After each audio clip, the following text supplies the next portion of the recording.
Tayo na po ang lahat.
May pagpapasalamat sa ating mga puso, pananabik sa biyaya na tatanggapin natin sa pagdiriwang na ito. Simulan natin ang banal na misa sa ngalan ng Ama at ng Anak at ng Espiritu Santo.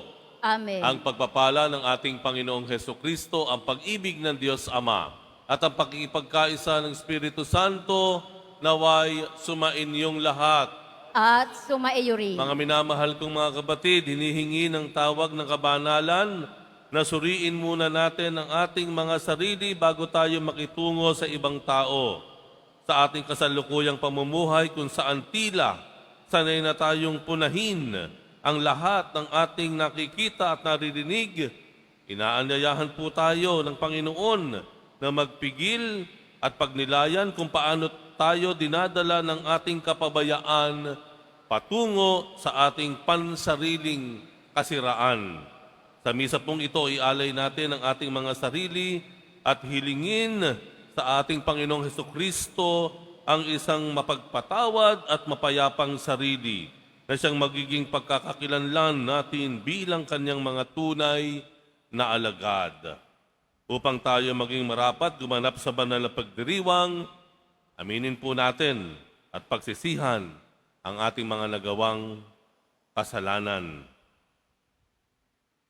Inaamin ko Sa makapangyarihang Diyos at sa inyo, mga kapatid, nalubha akong nagkasala sa isip, sa salita, sa gawa at sa aking pagkukulang.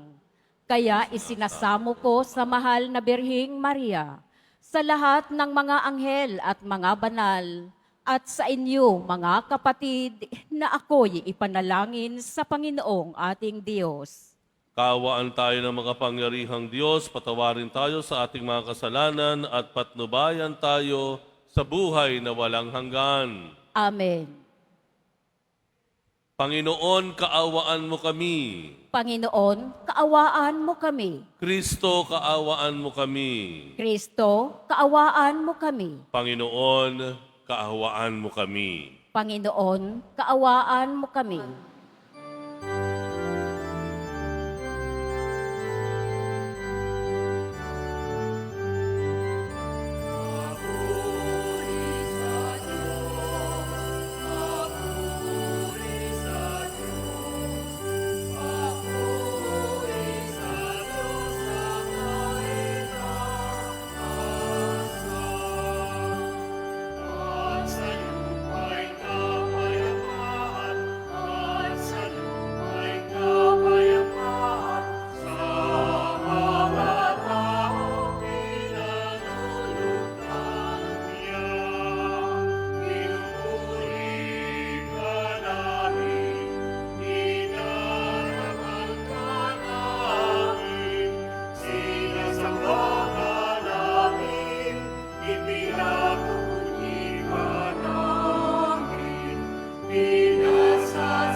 Manalangin tayo.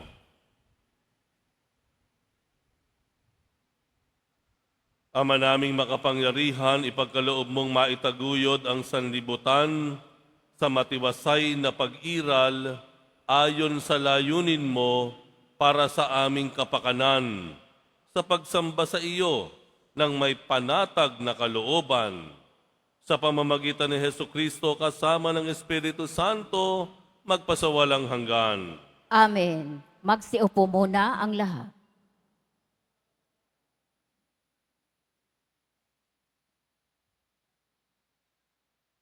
Pagbasa mula sa aklat ni Sirach. Pag niliglig mo ang bistay, may iwan ang magaspang.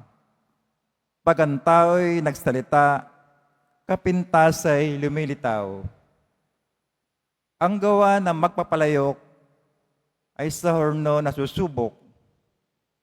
Ang pagkatao ng sinumay makikita sa usapan. Sa bunga ng punong kahoy, makikilala ang ginagawang pag-aalaga. Sa pangungusap ng isang tao, damdamin niya'y nahahalata. Huwag mo munang pupurihin ng isang tao hanggang hindi nakapagsasalita, sapagkat doon mo pa makikilala ang tunay niyang puso't diwa.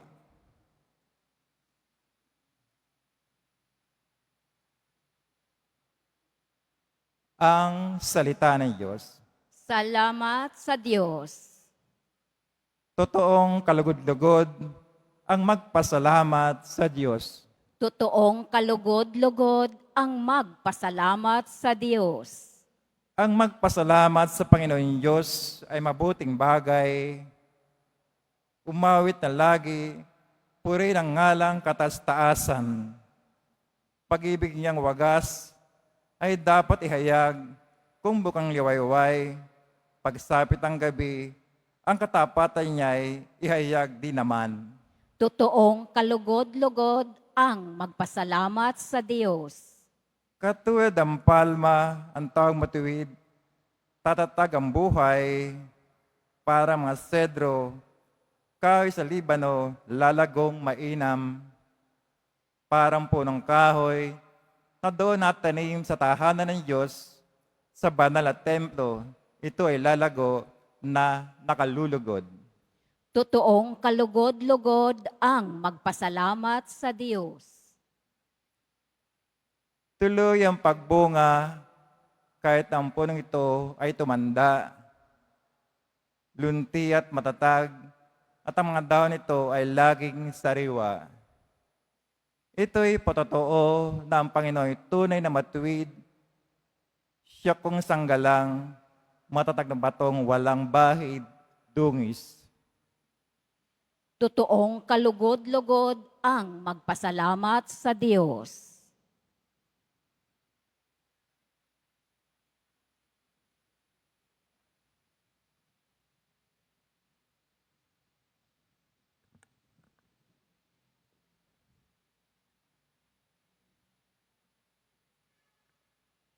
Pagbasa mula sa unang sulat ni Apostol San Pablo sa mga taga-Korinto.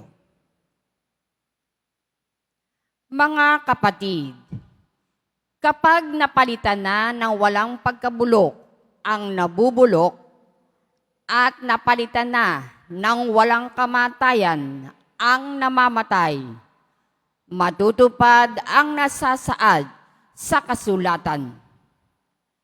Nalupig na ang kamatayan, ganap na ang tagumpay. Nasaan o kamatayan ang iyong tagumpay? Nasaan o kamatayan ang iyong kamandag? Ang kamandag ng kamatayan ay ang kasalanan, at ang lakas ng kasalanan ay nagmumula sa kautusan. Magpasalamat tayo sa Diyos na nagbibigay sa atin ng tagumpay sa pamamagitan ng ating Panginoong Hesukristo. Kaya nga, mga kapatid, magpakatatag kayo at huwag matitinag. Magpakasipag kayo sa gawain para sa Panginoon. Yamang alam ninyong di nasasayang ang inyong pagpapagal para sa Kanya.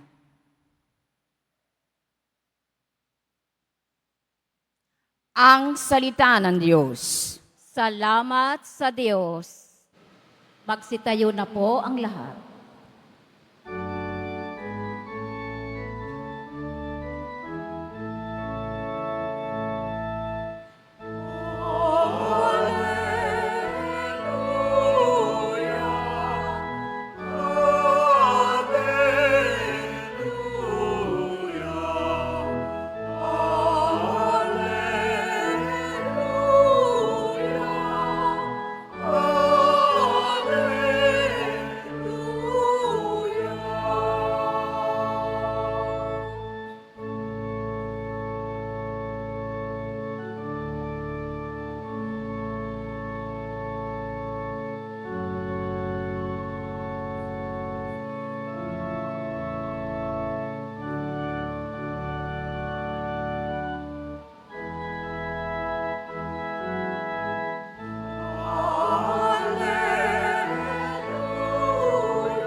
Sumainyo ang Panginoon. At sumaiyo rin. Ang mabuting balita ng Panginoon ayon kay San Lucas. Papuri sa iyo, Panginoon. Noong panahong iyon, tinanong ni Jesus ang mga alagad ng patalinghaga, "Maari bang maging taga-akay ng bulag ang isa ring bulag? Kapwa sila mahuhulog sa hukay kapag ginawa ang gayon. Walang alagad na higit sa kanyang guro, ngunit kapag lubusang naturuan, siya ay magiging katulad ng kanyang guro. Ang tinitingnan mo'y ang puwing ng iyong kapatid, ngunit hindi mo pinapansin ang tahilan sa iyong mata. Paano mo masasabi sa iyong kapatid, 'Kapatid, bayaan mong alisin ko ang iyong puwing,' gayong hindi mo nakikita ang tahilang nasa iyong mata? Mapagpaimbabaw, alisin mo muna ang dahilan sa iyong mata at makikita kang mabuti. Sa gayoy, maalis mo ang puwing ng iyong kapatid. Walang mabuting punong kahoy na namumunga ng masama at walang masamang punong kahoy na namumunga ng mabuti. Nakikilala ang bawat punong kahoy sa pamamagitan ng kanyang bunga, sapagkat hindi nakapipitas ng igos sa puno ng aroma at di rin nakapipitas ng ubas sa puno ng dawag. Ang mabuting tao ay nakapagdudulot ng mabuti sa pagkatigib ng kabutihan ng kanyang puso. Ang masamang tao ay nakapagdudulot ng masama sapagkat puno ng kasamaan ang kanyang puso. Sapagkat kung ano ang bukang bibig, siyang laman ng dibdib.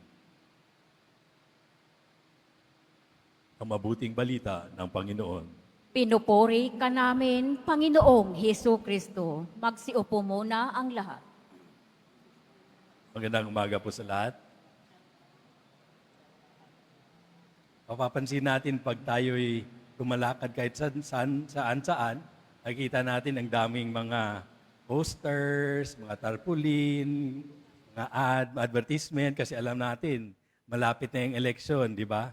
Sa mga posters na nakikita natin, lahat po ay nakangiti, maayos ang bihis, tapos narinig natin mga magagandang pangako. Alam naman natin kung anong mga lahat ng ito. Alam natin na sa mga kandidato, lahat sila ay may mga magagandang intensyon. Meron namang talagang merong malasakit May mga seryoso talagang gustong maglingkod. Pero hindi rin natin may kakaila na may mga pangakong nauwi lamang sa alikabok, di ba? Kaya pagkatapos ng halalan, ano kayang mangyayari? Kung katulad ng dati, may mga pangakong matutupad, may iba ring maglalaho, may mga salitang baka tulad ng bula, mawawala, may mga pangakong, di ba, labanan natin ang korupsyon. Minsan, nakakalimutan. Pero, madali namang husgahan yung mga sinasabi nila. Pero tayo naman, di ba, ganun rin tayo. Marami rin tayong mga pangakong hindi rin natupad. Inamin ko, marami rin ako. May mga promise ako, sasabihin ko, gagawin kong ito, pero hindi ko rin nagagawa. Siguro, sa buhay niyo, malala niyo rin. Baka yung iba, yung naniligaw pa lang, iba yung personality, kapag sinagot na o naging asawa, naging mag-iba na, di ba? Maraming mga pangako. Pero sapagat madaling mangako, pero mahirap ngang tumupad. Madaling sabihin na ipaglaban ko kayo, pero pag dumating ng tukso, kapag may pressure na, kapag nakaharap na ang tunay na pagsubok, doon lumalabas ang tunay na intensyon ng isang tao. Sa kampanya, madaling ipakita ito. Madaling magpakita ng magandang image, ang pinakaakit-akit na personality. Pero ang tunay na pamuno ay hindi nakikita sa kampanya, kundi sa mismong panunungkulan. Kaya ito rin yung pinapalala sa atin ni Jesus Nazareno. Walang mabuting punong kahoy na namumunga ng masama at walang masamang punong kahoy na namumunga ng mabuti, sapagkat kung anong bukang bibig, siyang laman ng dibdib.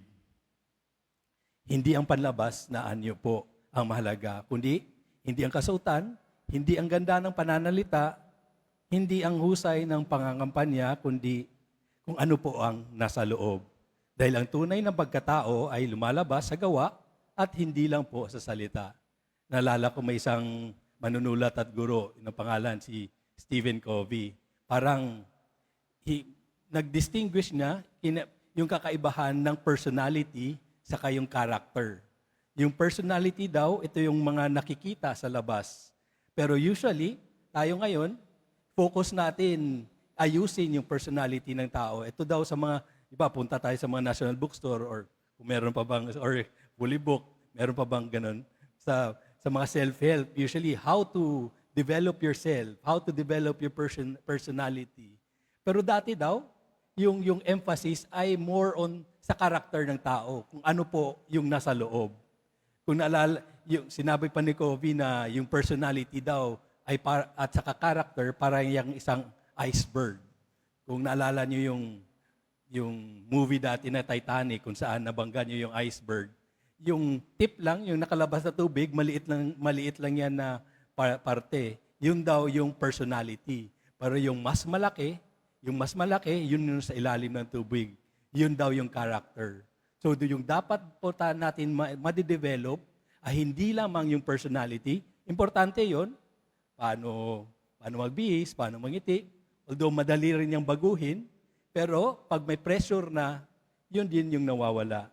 Yung mas importante po yung kailangan nating ng paghuhubog at hindi lang yan pag-aaral lang, ay yung character formation. Dati daw, yung mga sulatin, yung mga turo, ng mga unang mga panahon pa ng mga dating guro, doon daw yung focus. Ito na lang sa itong nakaraang siglo na nag-change na po yung focus at naging personality-based instead of character-based. Pero bilang Kristiyano, alam po natin na yung character po natin ay dapat nakahugot kay Kristo po. Dahil kung anong tinuturo ni Kristo, dapat yun din po yung nakikita sa atin. Kung paano namumuhay si Kristo, paano namumuhay si Jesus Nazareno, dapat yun din yung sinasabuhay natin. Kasi ito yung usually yung madalingang sabihin, di ba? Pero lumalabas yung pagkakatao natin kung kailan tayo sinusubok, di ba? Kung merong pressure nga, kung merong stress, kung walang makakikita sa iyo, doon lumalabas yung tunay nating pagkatao. So kapag tayo ba'y nasa-stress, kapag tayo ba'y may matinding pagsubok, anong ginagawa natin po? Kanino tayo pumupunta? May kasabihan nga na what we do, ano po yung ginagawa natin in times of crisis, shows more, na papakita po sa atin kung gaano kalalim yung ating pananampalataya. Kumakapit pa rin ba tayo kay Jesus Nazareno sa mga panahong nasa krisis po tayo? At doon nga po, yun nagpapakita rin ng ating character. Kasi yung personality lang, madaling baguhin, pero yung character, iba po. Parang yun yung roots, yun din yung katulad ng puno na may malalim na ugat. Kaya dito po sa Quiapo, nakita natin ang dami sa ating may debosyon, pero bilang mga deboto, alam din natin, yung tinatawag din sa atin ay hindi lang maging deboto, kundi maging disipulo, di ba? Sinugong disipulo. Anong ibig sabihin nun? Pero hindi naman anong ibig sabihin nun. Kung anong tinuturo sa atin ni Jesus, ay yun din yung dadalhin natin sa ibang tao. Ipakilala din natin si Jesus. Ngunit, hindi rin natin magawa yan kung hanggang tip lang tayo, ang personality lang natin yung nababago, kailangan nakaugat din po sa atin. Pero yung magandang balita ay hindi lang naman tayo nag-iisa sa prosesong ito. Dahil kasama po natin si Jesus Nazareno. Siya po, sa kanya po tayo naka-angkla. Siya po yung nagpo-form sa atin. Yung Holy Spirit po yung formator natin kung i-allow lang po natin na hubugin tayo ng Espiritu Santo. Kaya sa bawat pagtanggap natin ng Eucharistia, tinatanggap din natin si Jesus sa ating katauhan. Hindi lang ito isang ritual, kundi yung Eucharistia mismo ay nagpapabago sa atin mula sa ating loob. Hinuhubog po ang ating puso upang magkaroon tayo ng puso ni Jesus, upang tayo ay magkakaroon din ng kalikasan ni Kristo. Kapag si Jesus ang nasa loob natin, natural na magiging mabuti ang ating mga bunga. Kaya sa darating na linggo, meron naman tayong ulit hamon. Ito po yung suriin ang ating sarili sa ating pang-araw-araw na buhay. Anong mga desisyon na ginagawa natin kapag walang taong nakakita sa atin? Ito ang napapakita ng ating tunay na karakter. At patuloy nating hubugin ang ating karakter sa pamamagitan ng regular na pakikinig sa salita ng Diyos, sa pagtanggap ng sakramento, kapag sinusuri natin yung ating sarili at nakikita natin may kailangan nating tayong ikumpisal, araw-araw naman po, meron tayong kumpisalan dito. At syempre, kailangan din tayong itulong din sa kapwa. Kung ano nga ang tinuro ni Jesus, yun din yung gagawin natin. Lalo na sa mga kapatid natin na mas nangangailangan. So mga kapatid, sa mundong puno ng pagpapakitang tao, tayo'y tinatawag sa isang mas malalim na misyon, ang tunay na pagbabagong loob. Hindi ito natin magagawa sa ating sariling lakas, kundi sa biyaya ng Diyos na kumilos sa atin. Kung sa pangalawang pag-asa at pangalawang pagbasa nga, sinabi dito na siyempre, alam natin lahat, Jesus Nazareno, na-overcome niya na yung kamatayan. Ano pa kaya yung mga tinatago natin na hindi natin pwedeng i-give up? Ialay lang natin yan kay Jesus at maghumingi ng kanyang tulong. Sapagkat, ang punong mabuti, makikilala nga sa kanyang bunga. At ang bunga ng ating buhay ay magpatotoo nawa na si Jesus Nazareno ang siyang nananahan sa ating puso. Amen.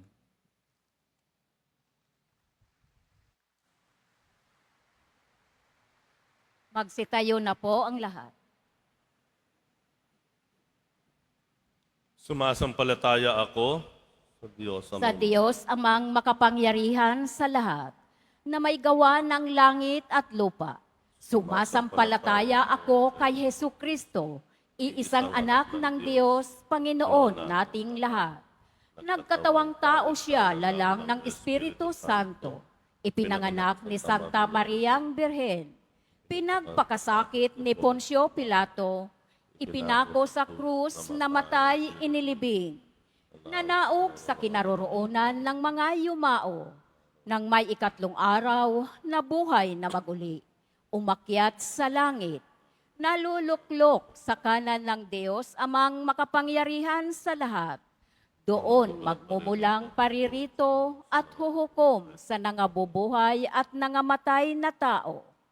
Sumasampalataya naman ako sa Diyos Espiritu Santo, sa banal na simbahang Katolika, sa kasamahan ng mga banal, sa kapatawaran ng mga kasalanan, sa pagkabuhay na muli ng nangamatay na tao, at sa buhay na walang hanggan. Amen. Kami lumalapit at dumadalangin sa iyo ngayon, Ama, upang makita at madama namin ang iyong anak na si Jesus sa bawat kapatid namin na nangangailangan ng pangunawa at pagmamahal. Buong kababaang loob kami dumudulog.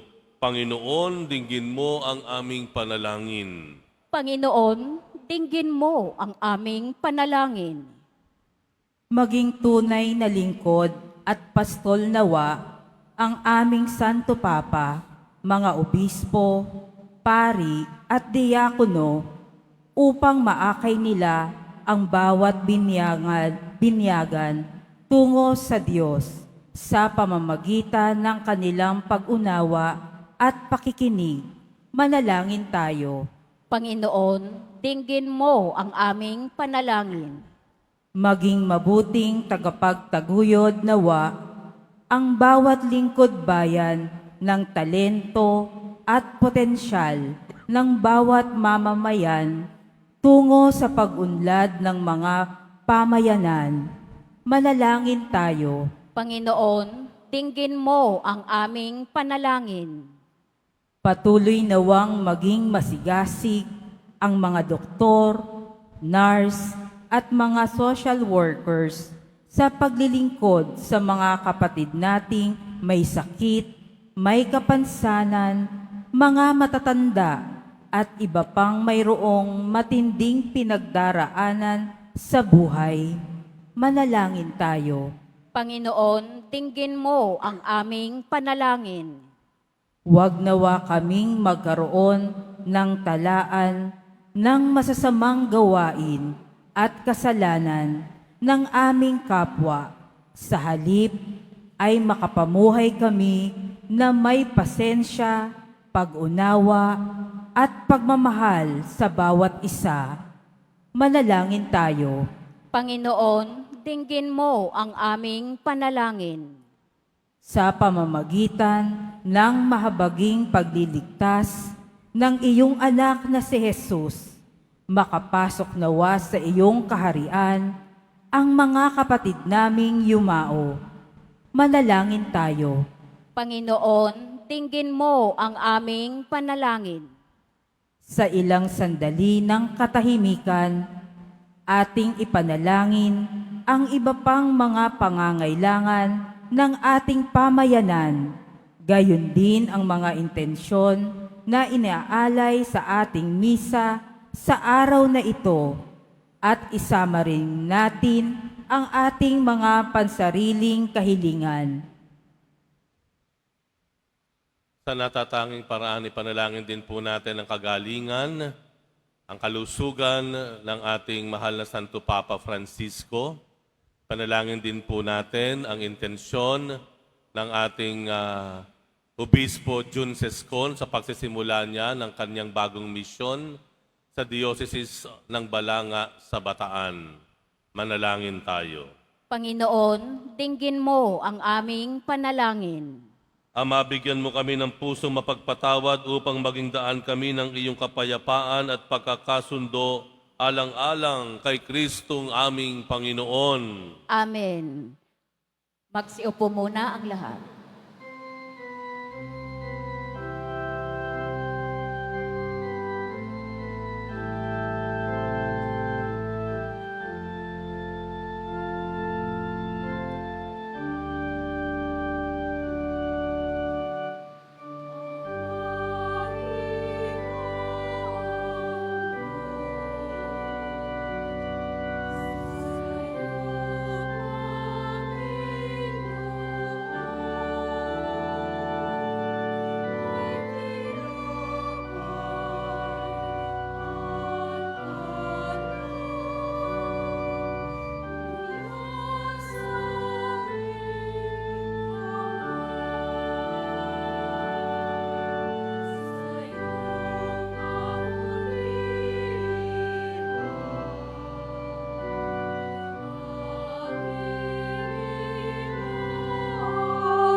Magsitayo na po ang lahat.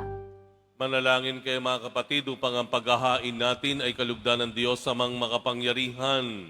Tanggapin nawa ng Panginoon itong paghahain sa iyong mga kamay, sa kapurihan niya at karangalan sa ating kapakinabangan at sa buong sambayanan niyang banal. Ama naming lumikha, ipagkaloob mo ang mga dapat ialay upang aming sambahin ang iyong ngalan. Kaawaan mo kami at pagbigyan upang ang iyong kaloob para kami makapaghain ay makapakinabang bilang pagpapala mo sa amin. Sa pamamagitan ni Hesukristo kasama ng Espiritu Santo, magpasawalang hanggan. Amen. Sumainyo ang Panginoon. At sumaiyo rin. Itaas sa Diyos ang inyong puso at diwa. Itinaas na namin sa Panginoon. Pasalamatan natin ang Panginoong ating Diyos. Marapat na siya ay pasalamatan. Ama naming makapangyarihan, tunay ngang marapat na ikaw ay aming pasalamatan. Sa iyong kagandahang loob kami iyong ibinukod upang iyong maitampok sa kadakilaan mong lubos, kahit na ikaw ay aming tinalikdan. Dahil sa aming pagkasalawahan, gumawa ka pa rin ng magandang paraang may manguna sa amin para ikaw ay balikan. Kaya't ang iyong minamahal na anak ay naging isa sa mga taong hamak upang may kapwa kaming makapagligtas sa aming pagkapahamak at pagkaligaw ng landas. Kaya kaisa ng mga anghel na nagsisiawit ng papuri sa iyo, nang walang humpay sa kalangitan, kami nagbubunyi sa iyong kadakilaan.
Ama naming banal, ikaw ang bukhal ng tanang kabanalan, kaya't sa pamamagitan ng iyong Espiritu, gawin mong banal ang mga kaloob na ito upang para sa amin ay maging katawan at dugo ng aming Panginoong Hesukristo. Bago niya pinagtiis ang kusang loob na maging handog, hinawakan niya ang tinapay, pinasalamatan kaniya, pinaghati-hati niya yon. Iniabot sa kanyang mga alagad at sinabi, tanggapin ninyong lahat ito at kanin. Ito ang aking katawan na ihahandog para sa inyo.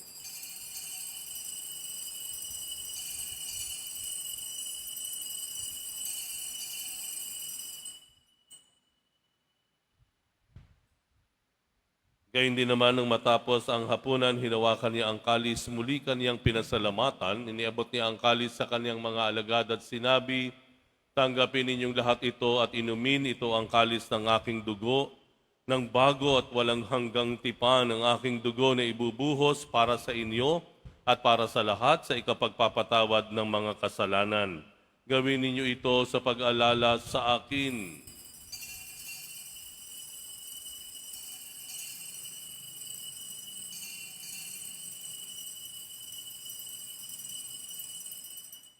Magsitayo na po ang lahat. Ipagbunyi natin ang misteryo ng pananampalataya. Si Kristo'y namatay, si Kristo'y nabuhay, si Kristo'y babalik sa wakas ng panahon. Ama, ginagawa namin ngayon ang pag-alala sa pagkamatay at muling pagkabuhay ng iyong anak at iniaalay namin sa iyo ang tinapay na nagbibigay buhay at ang kalis na nagkakaloob ng kaligtasan. Kami nagpapasalamat dahil kami yung minarapat na tumayo sa harap mo para maglingkod sa iyo. Isinasamo namin, kaming magsasalo-salo sa katawan at dugo ni Kristo ay mabuklod sa pagkakaisa sa pamamagitan ng Espiritu Santo. Amalingapin mo ang iyong simbahang laganap sa buong daigdig. Puspusin mo kami sa pag-ibig kay San ni Francisco, na aming Santo Papa, at ni Jose na aming Arsobispo at ang Tanang Kaparian. Alalahanin mo rin ang mga kapatid naming nahimlay na may pag-asang sila'y muling mabubuhay gayon din ang lahat ng mga pumanaw. Kaawaan mo sila at patuloyin sa iyong kaliwanagan. Kaawaan mo at pagindapatin kaming lahat na makasalo sa iyong buhay na walang wakas kaysa na mahala Birheng Maria na Ina ng Diyos, ng kabiyak ng puso niyang si San Jose, kaisa ng mga apostol ni San Juan Bautista at ang lahat ng mga banal na namuhay dito sa daigdig ng kalugod-lugod sa iyo, maipagdiwang nawa namin ang pagpupuri sa ikararangal mo sa pamamagitan ng iyong anak na aming Panginoong Hesu Kristo. Sa pamamagitan ni Kristo kasama niya at sa Kaniya, ang lahat ng parangal at papuri ay sa iyo, Diyos amang makapangyarihan, kasama ng Espiritu Santo, magpasawalang hanggan.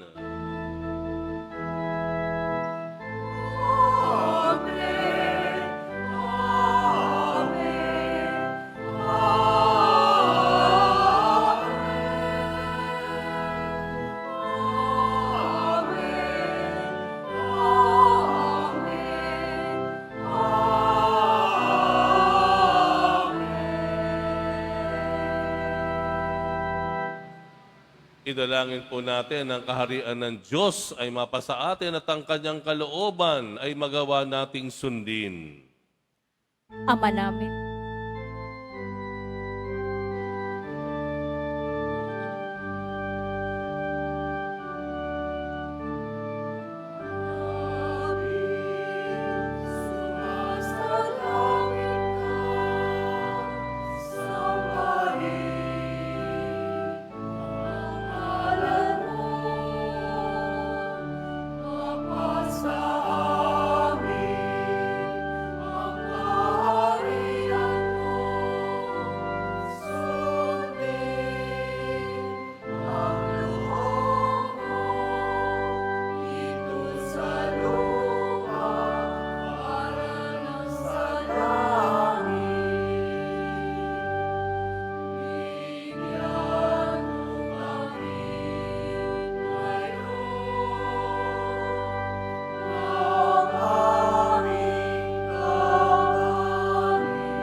Hinihiling namin kami iadya sa lahat ng masama pagkalooban ng kapayapaan araw-araw, iligtas sa kasalanan at ilayo sa lahat ng kapahamakan, samantalang aming pinananabikan ang dakilang araw ng pagpapahayag ng tagapagligtas naming si Hesu Kristo.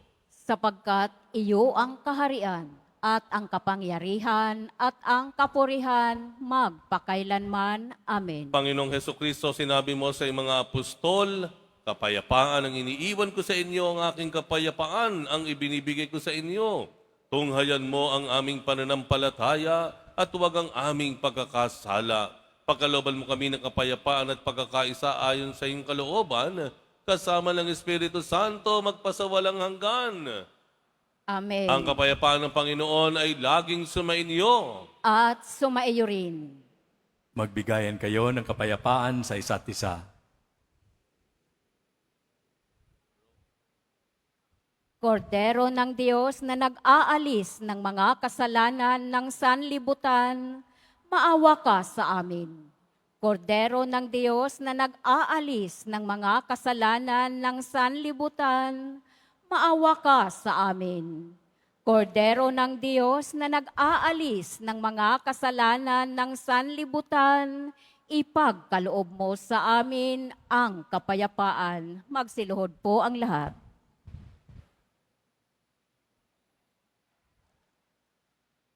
Ito ang kordero ng Diyos, itong nag-aalis ng kasalanan ng sanlibutan, mapalad ang mga inaanyayahan sa kanyang piging. Panginoon, hindi ako karapat-dapat na magpatuloy sa iyo, ngunit sa isang salita mo lamang ay gagaling na ako.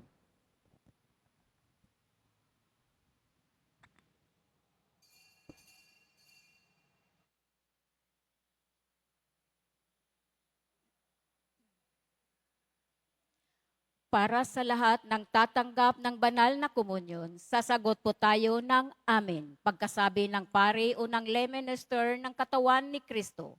At isubo agad sa bibig bago umalis sa harapan ng pari o lay minister.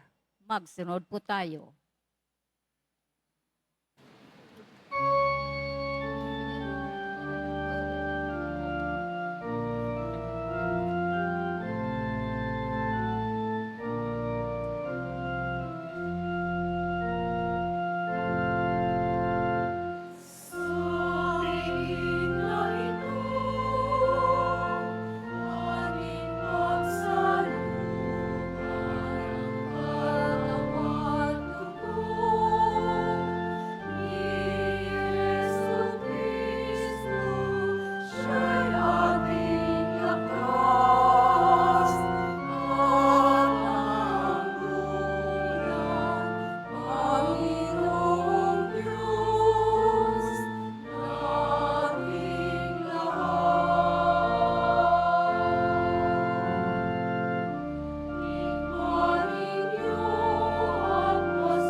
Announcement for Nazarene Catholic School.